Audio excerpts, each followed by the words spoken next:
Et on continue maintenant à parler de sport puisque je reçois Bertrand Blanc. Bonjour. Bonjour. Vous êtes directeur commercial monde de Wilson, équipementier sportif, alors notamment dans le tennis, mais pas que, j'ai découvert ça. Moi, j'étais persuadée que vous ne faisiez que du tennis. Ah non, les sports de raquettes représentent environ un tiers de notre activité. On est une marque américaine, centenaire, basée aux États-Unis et on est très présent donc, dans les sports dits américains, que sont par exemple le football américain ou le baseball, voilà, qui représentent... Oui, c'est un peu plus loin de ma culture, en effet, voilà. C'est pour ça. Mais il y a aussi le golf, on va dire qu'il voilà, y a 4 grandes divisions. Il y a 4 grandes divisions et donc notamment le tennis. Vous êtes fournisseur des internationaux de France Roland-Garros depuis 2020. Quels sont les contours de ce partenariat? Comment ça marche? Qu'est-ce que ça implique d'être fournisseur officiel?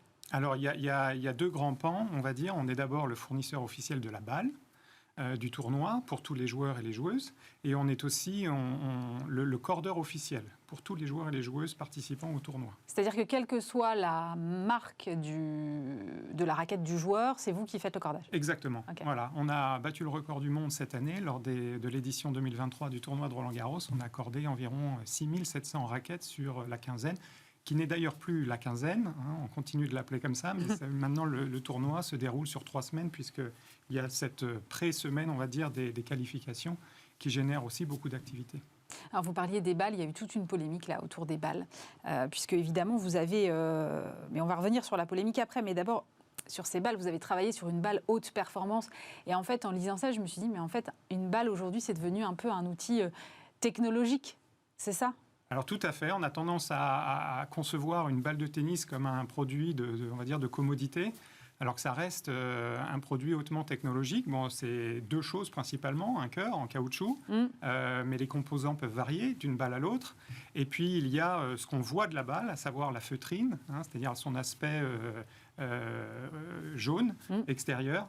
Voilà. Et en ce qui concerne la balle de Roland-Garros, Wilson a travaillé en collaboration avec la Fédération française de tennis, donc il y a de ça plus de 4 ans désormais, sur une balle spécifique dont les propriétés sont uniques pour cette balle, en l'occurrence dans le traitement contre l'humidité pour faire en sorte qu'elle garde sa fameuse couleur jaune pour qu'elle soit visible, le plus visible possible à la télévision et pour les spectateurs dans le stade, mais aussi pour que voilà, elle se charge moins en poussière et en terre battue et que l'humidité ne s'agrippe pas à la balle.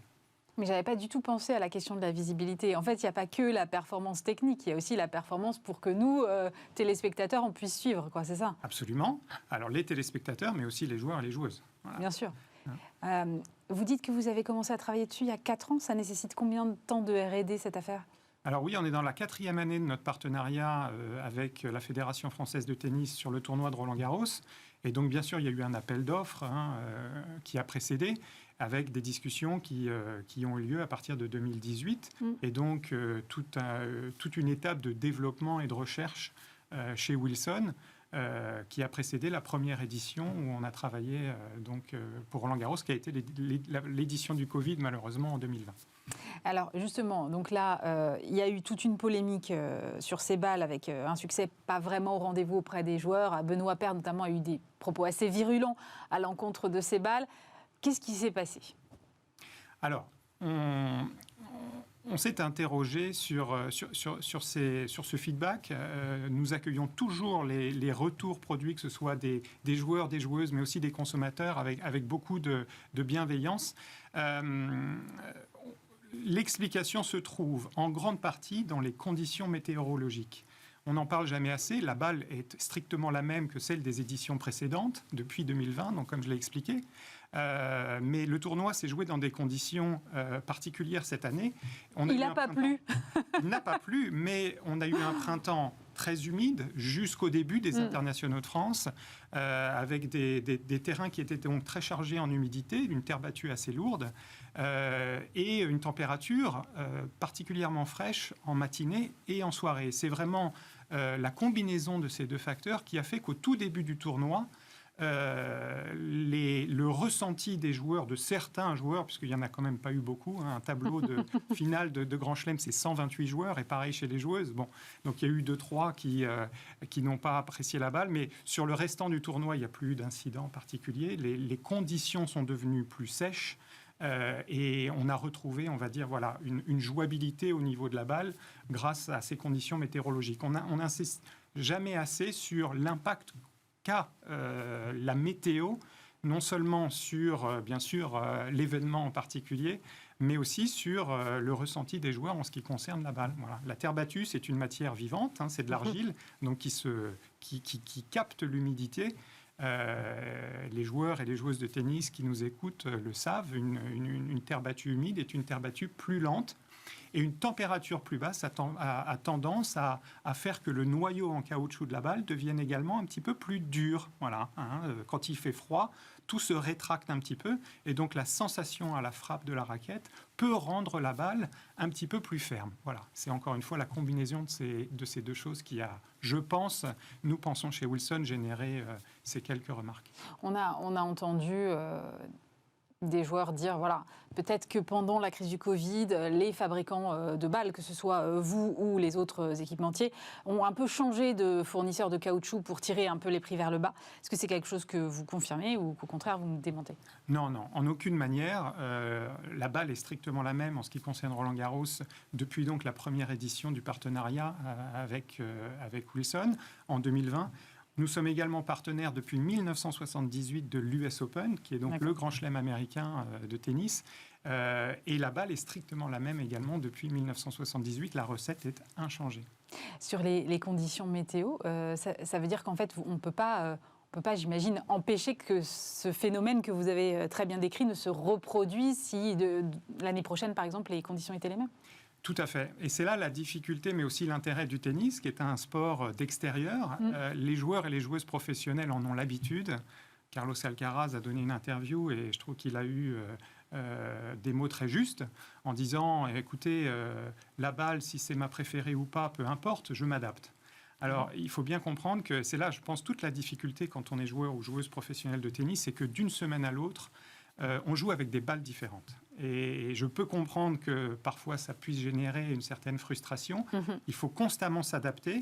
Alors, ils ont une botte secrète pour pouvoir s'adapter. Ils ont appris avec le temps à modifier certaines choses dans leur jeu, dans leur approche. Ils peuvent notamment modifier la tension de leur cordage.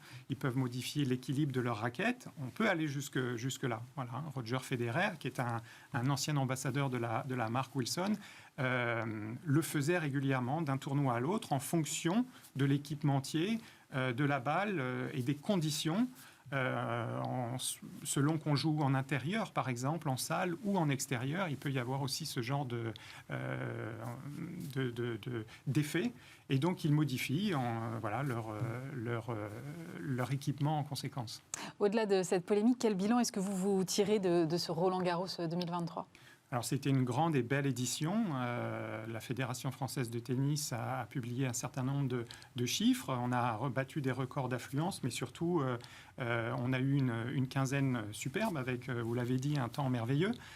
Nous, chez Wilson, nous sommes très heureux aussi. On a activé très, très bien le tournoi sur place. On a battu aussi des records des ventes. Mais cela va bien au-delà tout ce qu'on peut faire autour d'un événement comme Roland-Garros, du seul événement. C'est un événement et une marque, même Roland-Garros connue dans le monde entier. On l'active toute l'année avec notamment une collection de produits co-brandés que nous vendons dans notre distribution, que les consommateurs peuvent acheter tout au long de l'année. Mais c'est vrai que c'est vraiment pendant la quinzaine qu'on parle beaucoup du tournoi. Il y a tout un nombre d'événements et d'activations, d'initiatives qui sont réalisées sur site, dans le stade, mais aussi en dehors, avec nos partenaires, avec nos ambassadeurs. Et ça a été un très bon cru. Et en termes de retombées médiatiques, j'imagine que c'est considérable. Oui, alors c'est important en termes de visibilité. On est bien sûr visible. Le public dans le stade nous voit beaucoup.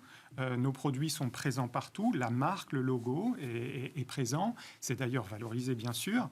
On est présent en bord de cours, sur les bandes et les panneaux publicitaires. Et puis encore, comme je l'ai dit, voilà tous les produits. Wilson ne recherche pas la notoriété. On est la marque numéro 1 des sports de raquettes dans le monde. On est distribué partout. Mais c'est important d'associer notre marque à ces grands événements que sont en particulier les tournois du Grand Chelem en tennis, c'est vraiment la crème de la crème. Et c'était important pour nous de nous associer à Roland-Garros, puisqu'historiquement étant la marque fournisseur des balles pour les terrains en dur, ceux sur lesquels on joue à New York, anciennement également l'Open d'Australie, voilà. On a ajouté une autre corde à notre arc avec désormais donc la terre battue en étant la marque identifiée comme la marque spécialiste des balles pour terre battue. J'ai une toute dernière question, un chiffre. J'ai lu qu'il y avait 65 000 balles utilisées pendant le tournoi. Environ, oui. Environ. Ça fluctue en fonction des années, oui. Il faut savoir qu'il y a les tableaux principaux, oui. Hommes et femmes, mais il y a aussi beaucoup d'autres. Il y a les entraînements, il y a aussi les tableaux des anciens, qu'on appelle les seniors, le fameux tournoi des légendes. Bien sûr. Il y a les tournois en chaise roulante également désormais. Il y a les tournois juniors. Voilà. Donc c'est beaucoup de balles. La règle étant qu'on change de balle tous les 9 ou 7 jeux aujourd'hui pour conserver une jouabilité et une sensation pour ces joueurs de haut niveau, c'est très important. Merci beaucoup Bertrand Blonge. Je rappelle que vous êtes directeur commercial monde de Wilson. C'est la fin de cette émission. Merci bien sûr de nous avoir suivis. On se retrouve la semaine prochaine, vendredi, même lieu, même heure. Et puis lundi, vous retrouvez Stéphane Soumier. Bon week-end.